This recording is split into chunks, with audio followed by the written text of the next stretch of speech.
સવારે વેલા 4 વાગે પાટું મારી ઉભો કરતો, 4 વાગે ઉભો થતો, હાલતો થતો તો ભાઈ નહોતું મેં કીધું મને થાક લાગે છે, મને ભૂખ લાગી છે, એક પણ ફરિયાદ કર્યા વગર તારા ઘરના કામ કર્યા હતા ભાઈ.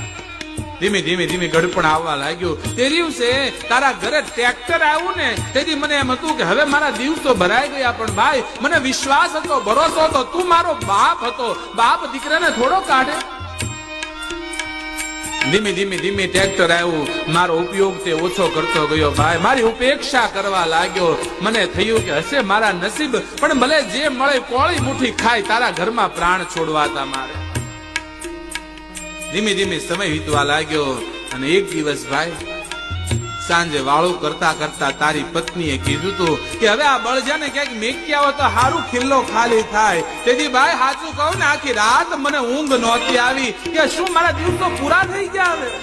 પણ મને ભરોસો તારી ઉપર હતો, તું મારો બાપ હતો ને કે ગમે એમ થાય પણ તું મને કોઈ દી છોડીશ નહીં ભાઈ. પણ સવારમાં તે મારા ખીલેથી જ્યાં ગાળ્યો કાઢ્યો ને ભાઈ, જે આઘાત લાગ્યો તો મને કે આ ઘરની બહાર નીકળ્યો એ પેલા અહીંયા પ્રાણ વયા જાય તો હારું મારા.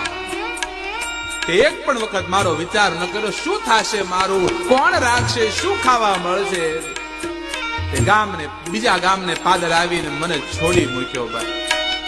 ખેડૂત કહે કે શું કરવું, વ્યવસ્થા હતી નહીં, મોડા વરહ હતા, નીડ નહોતી, છોડવા સિવાય કોઈ રસ્તો નહોતો.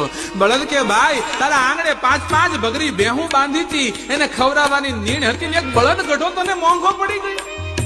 એ બગરી બેહું નો ઓગા નાખ્યો હોત ને તોય મારી જિંદગી જીવી લેત. પણ ભાઈ મેં આખી જિંદગી નીતિથી કામ કર્યું અને તે હવે મને કાઢી મૂક્યો ને. હું નીકળું તો કોઈ મને એમ કે જો રેઢિયાર બળદ જાય, રેઢિયાર બળદ જાય ભાઈ.